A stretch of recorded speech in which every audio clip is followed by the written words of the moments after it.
नमस्कार दोस्तों, स्वागत है आपका हमारे चैनल में एजुकेशन फॉर नॉलेज में। आज के वीडियो में हम लोग देखेंगे झारखंड का भूगोल और पर्यावरण, और इसके अंतर्गत जो हमारा आज का टॉपिक होगा वो झारखंड के पर्यावरण और पारिस्थितिकी। इस टॉपिक को हम लोग अच्छे से कंप्लीट करेंगे। ये देव कुमार के द्वारा लिखा गया मैं हूँ झारखंड बुक का एमसीक्यू है, और ये बहुत ही अच्छा है। इसका पहला यानी फर्स्ट संस्करण या फर्स्ट एडिशन है, जो कि झारखंड के तमाम एग्ज़ामों जेपीएससी और जेएसएससी के द्वारा जो भी एग्ज़ाम आयोजित किए जाते हैं और दूसरे एग्ज़ामों के लिए भी इम्पॉर्टेंट होगा, क्योंकि इस टॉपिक को अगर आप कंप्लीट करते हैं, क्योंकि ये झारखंड के भूगोल ज्योग्राफी से संबंधित टॉपिक है।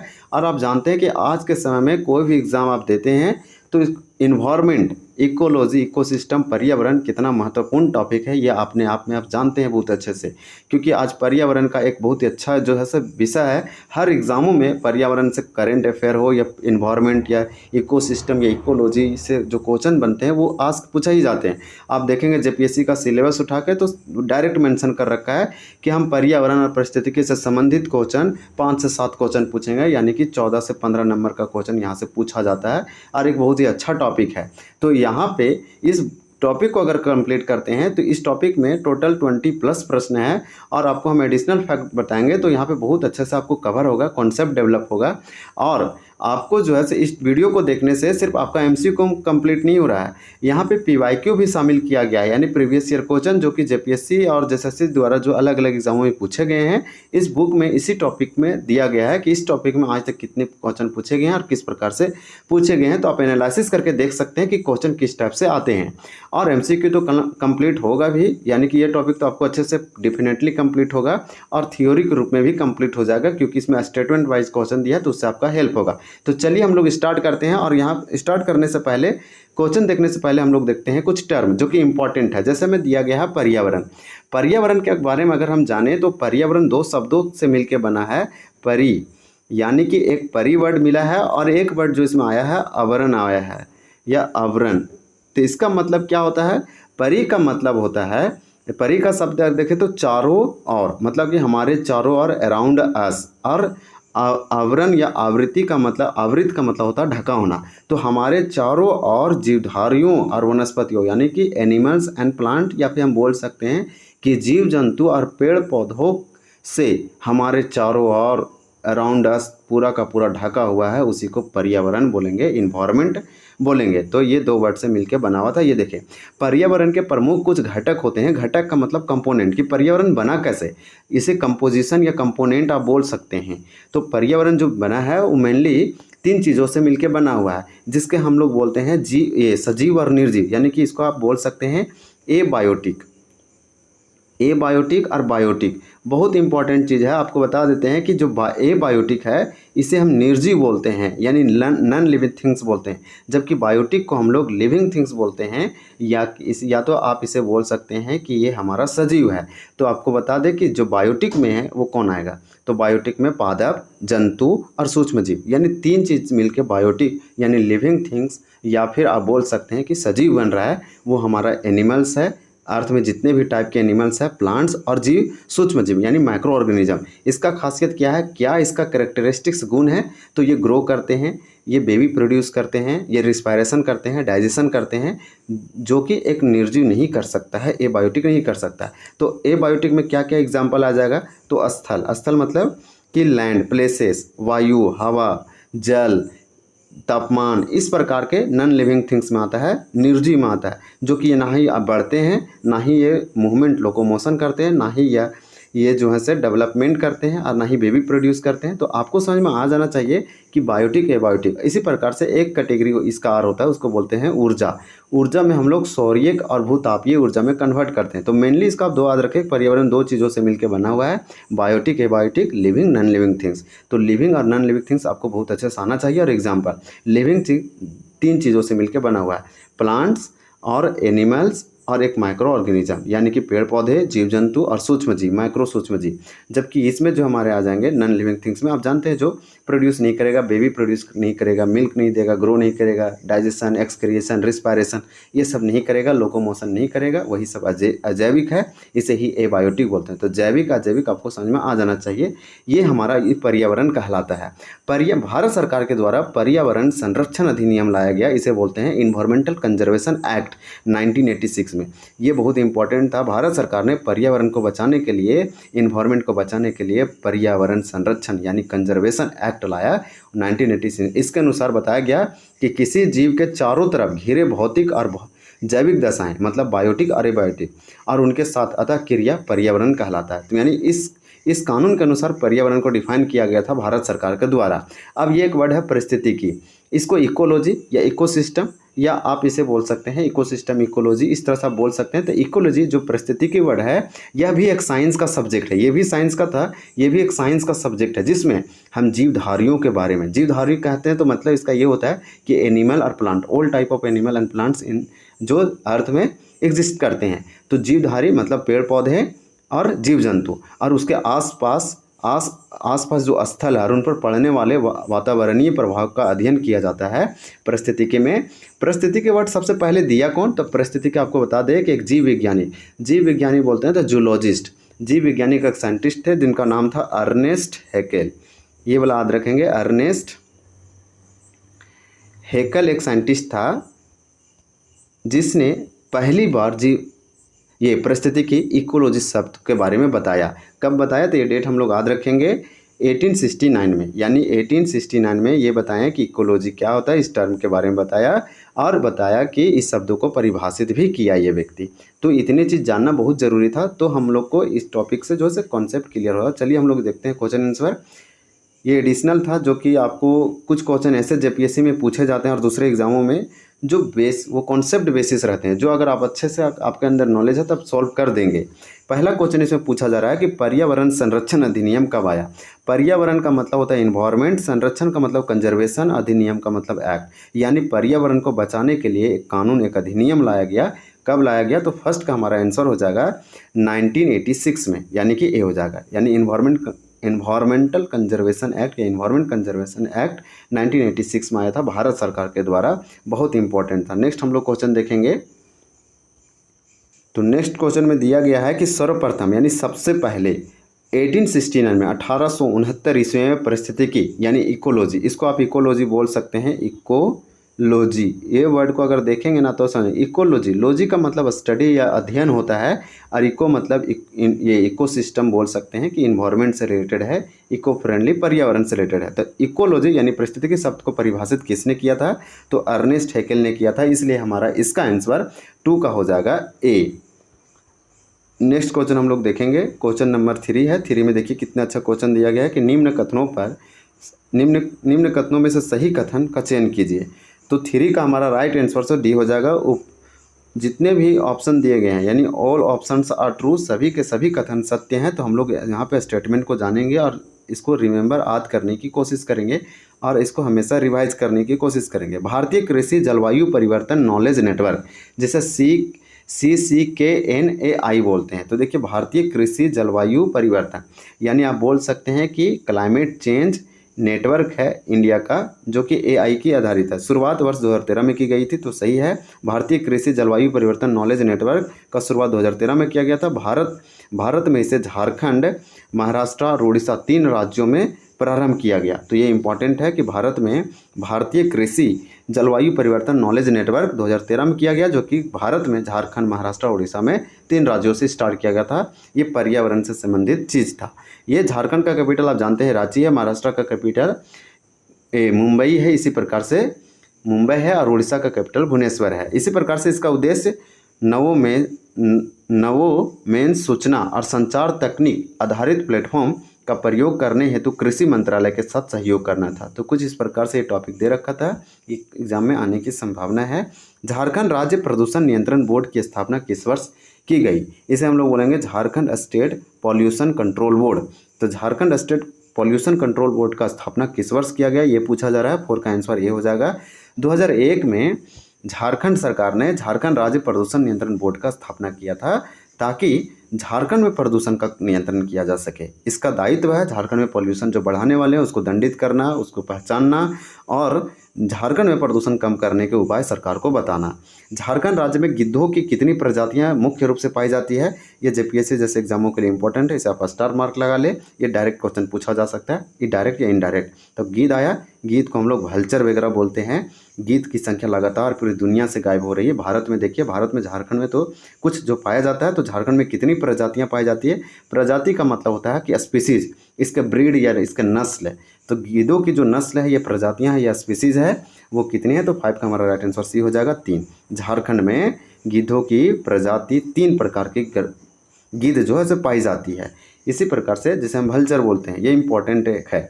अब आप यहाँ से एक चीज़ समझ सकते हैं, जो गीध है वो जो है पर्यावरण के लिए कैसे ये एक महत्वपूर्ण चीज़ है। यह हम लोग के लिए, अगर गीध इस दुनिया से गायब हो जाए, ना रहे, तो क्या होगा। तो बीमारी का जो है फैलाव होगा, डिजीज स्प्रेड करेगा। क्योंकि अगर कोई जानवर मरता है तो उसको साफ़ सुथरा करने का काम ये करता है, क्योंकि जानवर मरा तो इन्फेक्शन, वायरल, बैक्टीरियल, उसमें फंगल लगेगा, कवक लगेगा। उससे क्या होगा, जब गीध रहता है तो उसको मांस, गीध भल्चर ऐसा चीज़ है जो एक हम लोग बोल सकते हैं कि कार्निवोर्स एनिमल है, क्योंकि ये मांसाहारी मांस खाता है। तो जानवरों को खा के ख़त्म कर देता है, तो पूरा मिट्टी को क्लीन कर देता है एनिमल को, वो उस पर नहीं वायरस बैक्टीरिया लगने देता है, जिससे बीमारी नहीं फैलता है। तो ये पर्यावरण को क्लीन करता है, क्लीनर है। यह एक मरे हुए सड़े हुए चीज़ों को खा जाता है, मीट मछली आप बोल सकते हैं।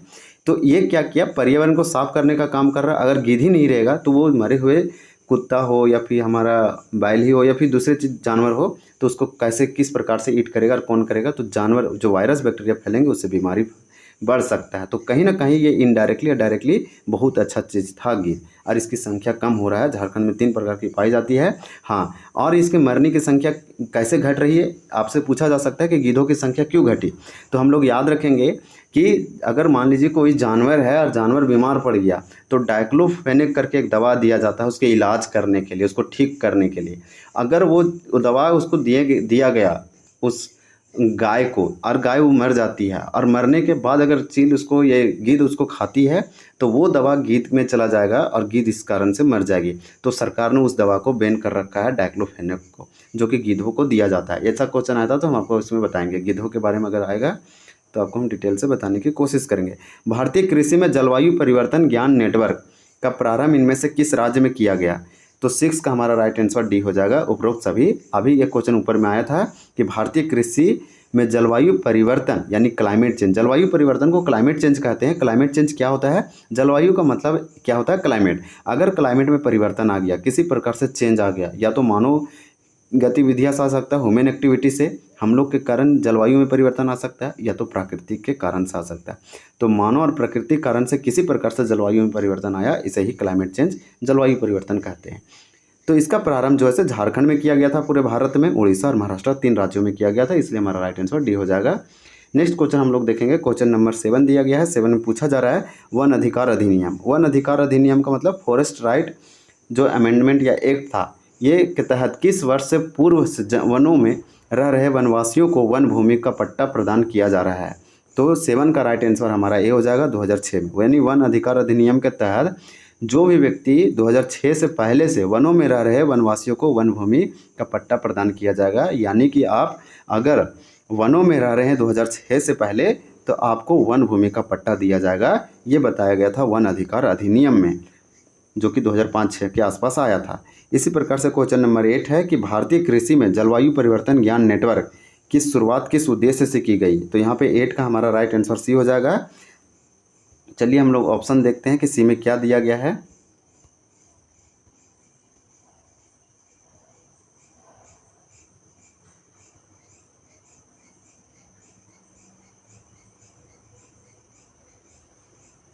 सी में दिया गया है कि नवोमेंस सूचना और संचार तकनीकों का उपयोग करने हेतु कृषि मंत्रालय के साथ सहयोग करना, इसलिए इसका शुरुआत किया गया था। क्वेश्चन नंबर हमारा 9 है जैव विविधता, जिसे हम बायोडायवर्सिटी कहते हैं।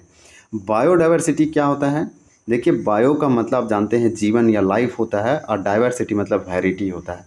तो ये डाइवर्सिटी लिखा हुआ है, तो बायोडाइवर्सिटी यानी कि जहाँ जीव जंतुओं का, जानवरों का, या एनिमल्स, प्लांट्स, फ्लोरा और फौना तरह तरह के पाए जाते हैं एक ही क्षेत्र में एक ही टाइम में, उसे जैव विविधता कहते हैं। यानी आसपास के वाला एरिया में तरह तरह के जीव जंतु एनिमल पाए जाएंगे, उसे बायोडाइवर्सिटी, जैव विविधता बोलेंगे। तो जैव विविधता यानी बायोडाइवर्सिटी के दृष्टि से संपन्न क्षेत्रों में निम्नलिखित में से कौन सा क्षेत्र झारखंड के अंतर्गत शामिल नहीं है। तो 9 का आंसर हमारा हो जाएगा डी, उपरोक्त सभी शामिल अंतर्गत शामिल है, ये पूछा गया, अंतर्गत शामिल है। तो आपको बता दें कि जो भी बायोडाइवर्सिटी के दृष्टि से संपन्न क्षेत्र झारखंड में पारसनाथ पहाड़ी, बहुत तरह तरह के एनिमल्स प्लांट्स पाए जाते हैं। इसी प्रकार से नेतरहाट पहाड़ी और सारंडा वन, अब तो सारंडा वन जानते हैं, साल वृक्ष का ये तो बहुत सारा बड़ा जंगल है, पूरा एशिया का सबसे बड़ा साल वृक्ष का जंगल है सारंडा। ये सतसिंभू वाला रीजन में आता है सारंडा, जो पश्चिमी सिंहभूम में शायद पड़ता है, आप इसे कमेंट करके बता सकते हैं। नेतरहाट लातेहार जिला में, पारसनाथ गिरिडीह आप जान सकते हैं, इसे पारसनाथ की पहाड़ी जिसे संवेद शिखर कहते हैं। तो पारसनाथ झारखंड में पारसनाथ की पहाड़ी, नेतरहाट पहाड़, सारंडा वन बायोडाइवर्सिटी के दृष्टिकोण से बहुत ही संपन्न रीच है, जो कि एक दिखाता है कि कितना अच्छा पर्यावरण अनुकूल जगह है झारखंड। इनमें से किस जिले में ठोस कचरा प्रबंधन हेतु सॉलिड वेस्ट मैनेजमेंट योजना को मंजूरी प्रदान की गई है? देखिए, ये पूछा जा रहा है कि झारखंड का वह कौन सा ऐसा जिला है जहाँ पे ठोस कचरा प्रबंधन को सॉलिड वेस्ट मैनेजमेंट बोलते हैं। यहाँ पे लिखा गया है कि सॉलिड वेस्ट, इसी का इंग्लिश लिखा गया सॉलिड वेस्ट मैनेजमेंट योजना को मंजूरी प्रदान किया गया है। सॉलिड वेस्ट जो हम लोग घरों से कचरा निकलता है, सब्जियों का हो सकता है, मोबाइल फ़ोन हो सकता है, और भी ख़राब चीज़ हो सकता है, उस कचरा को किस प्रकार से प्रबंध किया जाए, सॉलिड वेस्ट मैनेजमेंट योजना सरकार ने लाया था, इसी कचरा को वेस्ट करने, ये मैनेजमेंट करने के लिए, प्रबंध करने के लिए। तो 10 का राइट आंसर डी हो जाएगा। सभी जगह इसका योजना था कि रांची में लगे, पाकुड़ और धनबाद, क्योंकि हाई पॉपुलेटेड एरिया था रांची और धनबाद। इसी प्रकार से नेक्स्ट क्वेश्चन देखेंगे। क्वेश्चन नंबर 11 है कि झारखंड में गिद्धों की संख्या में तेज़ी से कमी होने का मुख्य कारण क्या है? देखिए, ये क्वेश्चन 11 जब PSC-PT जब 2024 में हुआ था तो ये क्वेश्चन आया था, और ये क्वेश्चन कोई बुक में नहीं है, ये क्वेश्चन आपको जो है से एक कॉन्साइंस क्वेश्चन है, या फिर बोल सकते हैं कि कॉन्सेप्ट बेसिस आपको समझ में आना चाहिए कि गिद्धों की संख्या क्यों कम हो रहा है। अगर ये क्वेश्चन आपके माइंड में आ गया कि गिद्धों की संख्या क्यों कम हो रही है, तब इसके आंसर तक पहुंच जाएंगे। क्या पशुओं में दवाओं का अनियंत्रित उपयोग? हम जो पशुओं हैं, मतलब जो एनिमल्स हैं, उसमें दवाओं का अनियंत्रित उपयोग बहुत ज़्यादा बिना कंट्रोल किए हुए उपयोग किया जा रहा है। शिकारियों द्वारा गिद्धों का अंधाधुंध शिकार, क्या जो शिकारी जो होते हैं, हंटिंग करते हैं, वो गिद्धों का अंधाधुंध शिकार कर रहा है, इसलिए गिद्धों की संख्या कम हो गया? तो ये गलत था। इसी प्रकार से गिद्धों के प्राकृतिक वास में ध्वनि प्रदूषण, जहाँ गिद्ध रहते हैं उसका जो नेचुरल हैबिटेट है, उसका जो घर है, आवास है, रेसिडेंट है, वहाँ ध्वनि पोल्यूशन हो रहा है, यानी साउंड पोल्यूशन हो रहा है, इसलिए कम हुआ कि गिद्धों के प्राकृतिक वास में जल प्रदूषण यानी वाटर पोल्यूशन हो रहा है गिद्धों के हैबिटेट में, उसके घर में। तो ये सब गलत था, इसके कारण से तो गिद्ध की संख्या कम नहीं होगा। क्या ध्वनि प्रदूषण सिर्फ गिद्धों के लिए हो रहा है? मनुष्यों के भी लिए हो रहा है, सारे जानवरों के लिए हो रहा है, तो सभी पे इफेक्ट होना चाहिए, सिर्फ गिद्ध ही क्यों गायब होंगे? तो ये क्वेश्चन तो ऐसे ही गलत हो गया था ऑप्शन। फिर बोल रहा है शिकारियों द्वारा गिद्धों का अंधाधुंध शिकार करने से गिद्धों की संख्या तेजी से कमी तो नहीं हुआ, क्योंकि गिद्ध खाती है मांस, यानी कि ये जानवरों को खाती है, और जानवरों को जो खाया वो जानवरों में यूज हुआ दवा, और इतना दवा का यूज किया गया उसको इलाज करने के लिए कि अगर वो गाय मर जाती है तो वो दवा चला जाएगा गिद्ध में, और गिद्ध का संख्या कम हो जाएगा। हमारे हिसाब से तो राइट आंसर 11 का ए होगा, जो कि परफेक्ट है। हम नहीं बोल सकते हैं कि गिद्धों का यहाँ पे शिकार नहीं किया गया, लेकिन अंधाधुंध तरीके से नहीं किया गया, तो इसलिए ये गलत हो रहा था। ये तो एकदम होगा ही नहीं, इसको आप अच्छे से याद रखें। तो गिद्धों की संख्या, जैसे वल्चर की संख्या झारखंड में कमी होने का मुख्य कारण है पशुओं में डाइक्लोफेनेक दवा नाम का एकदम बहुत ज़्यादा यूज किया गया, सरकार ने इस दवा को बैन किया, इसके जगह पर दूसरा दवा लाया, यह दवा के कारण ये मर गया। तो ये बहुत ही अच्छा क्वेश्चन पूछा गया था, बहुत लोग इसको सही किए होंगे, ये पर्यावरण से संबंधित क्वेश्चन पूछा गया था। क्वेश्चन नंबर 12 है कि झारखंड राज्य में पिछले वर्षों में जैव विविधता का तेजी से ह्रास हुआ है। इस क्वेश्चन को समझिए, इसका आंसर आप खुद ब खुद दे सकते हैं।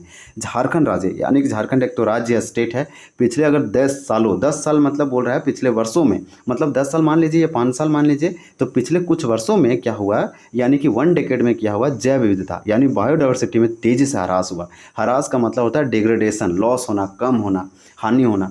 तो जैव विविधता बायोडाइवर्सिटी यानी कि झारखंड वाले रीजन में बहुत ज़्यादा पेड़ पौधा का विविधता था, बहुत प्रकार के पेड़ पौधे एनिमल्स पाए जाते थे, लेकिन इसका कमी क्यों हो रहा है, यही पूछ रहा है कि इस ह्रास के लिए संबंधित कारण, मतलब ऐसा कौन सा फैक्टर है जो बहुत ज़्यादा रिस्पॉन्सिबल है, जिम्मेदार है।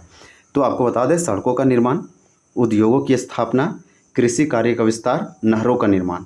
तो 12 का हमारा राइट जो आंसर होगा वो डी होगा, नहरों का निर्माण, ये बताया जा रहा है। तो आप कमेंट करके बता सकते हैं, यहाँ पे हमको लग रहा है कि आंसर जो है से नहरों का निर्माण दिया, क्या नहरों के, अच्छा ठीक है, क्वेश्चन ठीक है, पूछा गया है कि कारक जिम्मेदार नहीं है, तो नहरों का निर्माण नहीं है। देखिए कृषि कार्य का विस्तार, लोगों की जनसंख्या बढ़ा तो कृषि एग्रीकल्चर का डिमांड हुआ, अधिक से अधिक फूड चाहिए, खाद्य चाहिए, तो लोग क्या हुआ, कृषि कार्य करना विस्तार किया, जंगलों को सफाई किया, तो जैव विविधता का लॉस हुआ, एनिमल्स और प्लांट्स का हानि हुआ और वो गायब होने लगे।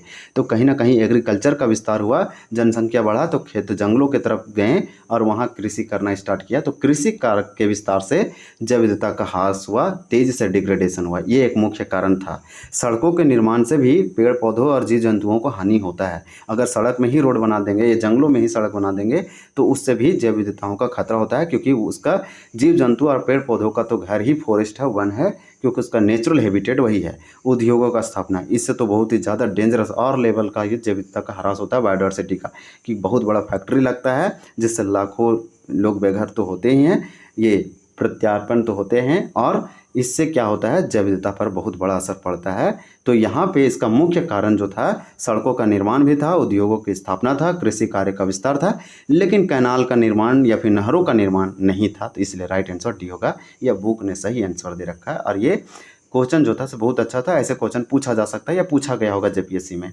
फिर हमारा क्वेश्चन नंबर 13 है कि झारखंड राज्य जल नीति की घोषणा किस वर्ष किया। झारखंड सरकार ने जल की अच्छा प्रॉपर यूज करने के लिए जल का किस प्रकार से ऑप्टिमाइज किया जाए, इसलिए झारखंड सरकार ने नीति लाया, पॉलिसी लाया, वाटर पॉलिसी, यानी झारखंड राज्य वाटर पॉलिसी के नाम से जाना गया। इसका अनाउंस किया गया था।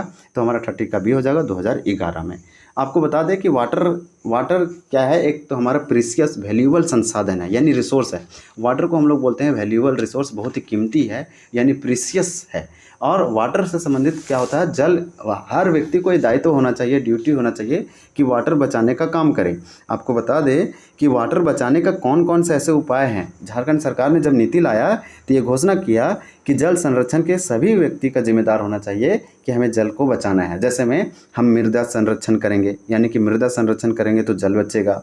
वृक्षारोपण करेंगे, जितना हो सके हम रिफॉरेस्टेशन करेंगे, यानी कि वृक्षारोपण मतलब वनीकरण, हम जितना पौधा लगा सकते हैं। पर्यावरण, लोगों को हम इन्वायरमेंट से रिलेटेड एजुकेशन देंगे। लोगों को झारखंड सरकार या भारत सरकार सशक्त पर्यावरण कानून बनाए, जो भी उल्लंघन करेगा उसको सजा होगा। उद्योगों को उत्तरदायित्व बनाना, ये सब नियम बनाए। और कृषि में रासायनिक पदार्थों का कम उपयोग करेंगे तो जल जो है से सुरक्षित रहेगा, पीने लायक रहेगा। तो ये बहुत ही डेंजरस लेवल का है जल प्रदूषण।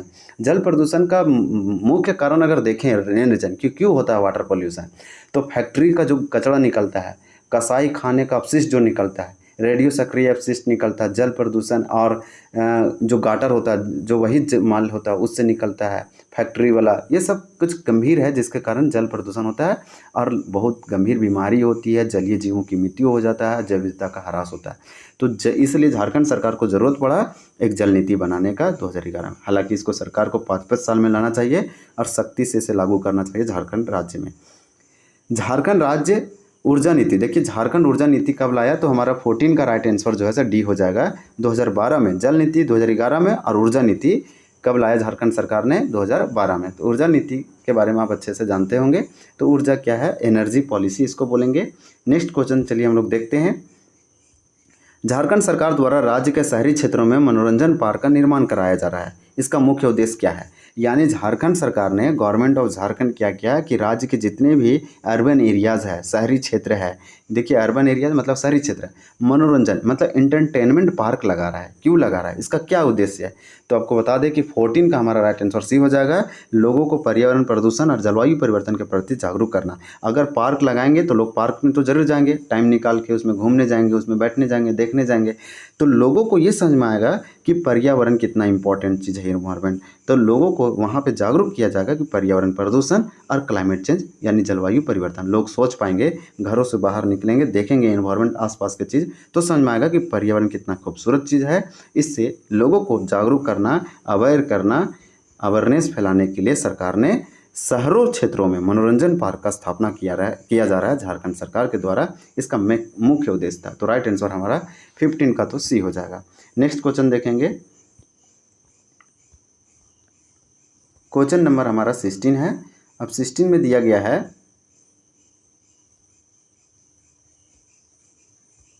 झारखंड राज्य में किसकी सहायता से एक राज्य जलवायु केंद्र की स्थापना की गई है। तो 16 का हमारा राइट आंसर जो है सी हो जाएगा, यूएनडीपी। इसको बोलते हैं united nation development programme. United nation development programme एक संयुक्त राष्ट्र की सह एजेंसी है या सह संगठन है। यूएनडीपी इसका अमेरिका में हेडक्वार्टर है और इसी के सहयोग से झारखंड राज्य जलवायु केंद्र की स्थापना किया गया। इसे बोलते हैं यूएनडीपी को, यूनाइटेड नेशन डेवलपमेंट प्रोग्राम। ये वाला आप जरूर याद रखेंगे। झारखंड में ठोस कचरा प्रबंधन पर आधारित बिजली उत्पादन के लिए जापान की किस कंपनी को सहमति प्रदान की गई? तो फिर 17 का राइट आंसर हमारा जो है सो बी हो जाएगा, हिताची। यानी झारखंड में ठोस कचरा प्रबंधन पर आधारित बिजली उत्पादन, जितने भी ठोस निकलता है यानी सॉलिड वेस्ट मैनेजमेंट पर आधारित बिजली उत्पादन, यानी कचरा से हम लोग बिजली बनाएंगे, इसलिए जापान की किस कंपनी ने सहमति प्रदान की? तो हिताची। नेक्स्ट क्वेश्चन देखेंगे, क्वेश्चन नंबर 18 है। 18 में पूछा जा रहा है कि रांची नगर निगम द्वारा सफाई व्यवस्था का कार्य आगामी 25 वर्षों हेतु किस निजी कंपनी को प्रदान किया गया? हालांकि ये इनिशिएटिव थोड़ा अच्छा है क्योंकि लोग सरकारी या फिर सरकार का काम या सरकार के लोग बात कम सुनते हैं, तो प्राइवेट को देना या पीपी मोड में काम करना बहुत ही अच्छा है, क्योंकि यहाँ पे जो काम है बहुत अच्छा होगा। तो 18 का राइट आंसर ये हो जाएगा, एक्सेल इंफ्रा को। यानी रांची नगर निगम ने सफाई व्यवस्था अगली 25 वर्षों के लिए जिस प्राइवेट कंपनी को दिया, उस प्राइवेट कंपनी का नाम है एक्सेल इंफ्रा। यानी रांची में अब एक्सेल इंफ्रा काम करेगा, यानी कि यहाँ नगर निगम नहीं, अब ये काम करेगा साफ सफाई का। कौन सा या से कारक झारखंड के जैव विविधता का नुकसान पहुंचा रहा है? 11 जेपीएससी पीटी 2024 में पूछा गया। तो ये भी क्वेश्चन मार्क लगाएं। इसका आंसर आप एकदम नॉलेज बेस्ड है, यानी कॉन्सेप्ट बेसिस है। हम लोग देखते हैं कि कौन सा ऐसा कारक है, कौन सा ऐसा फैक्टर है, रिस्पॉन्सिबल है जो झारखंड में बायोडाइवर्सिटी का ह्रास हो रहा है, डिग्रेडेशन हो रहा है, लॉस हो रहा है। तो हम लोग देखते हैं, क्या अंधाधुंध शहरीकरण, इससे क्या बायोडाइवर्सिटी खराब नहीं होगा? एकदम होगा। अगर शहरीकरण अंधाधुंध शहरीकरण होगा, अर्बनाइजेशन एकदम रैपिड ग्रोथ होगा, तो क्या होगा? अर्बनाइजेशन के कारण अर्बनाइजेशन बढ़ रहा है, शहर बढ़ रहा है, तो हम लोग क्या कर रहे हैं? इनक्रोच कर रहे हैं, यानी एरिया लैंड को हम कैप्चर कर रहे हैं। धीरे धीरे शहर बहुत बड़ा रूप ले लिया, जो जंगल वाला क्षेत्र उसको साफ सफाई करके लोग रहने लगे। तो शहरीकरण से बायोडाइवर्सिटी पर तो खतरा मंडराता है, इसके लिए तो नुकसान है। अनियोजित यानी कि बिना सोचे समझे, अनियंत्रित बिना कंट्रोल किए हुए औद्योगिकरण हो रहा है, यानी इंडस्ट्रियलाइजेशन हो रहा है, तो भी तो खराब है ना। हम सोच समझ के इंडस्ट्री लगाएंगे, जहाँ जिस चीज़ का नुकसान नहीं होगा वहाँ पे लगाएंगे, सोचेंगे जितना नुकसान हो उतना भरपाई कर रहे हैं, कंपनसेट कर रहे हैं या नहीं। बिना सोचे समझे, अनियंत्रित, अनियोजित, ये सब जैव विविधता को नुकसान पहुंचाएगा।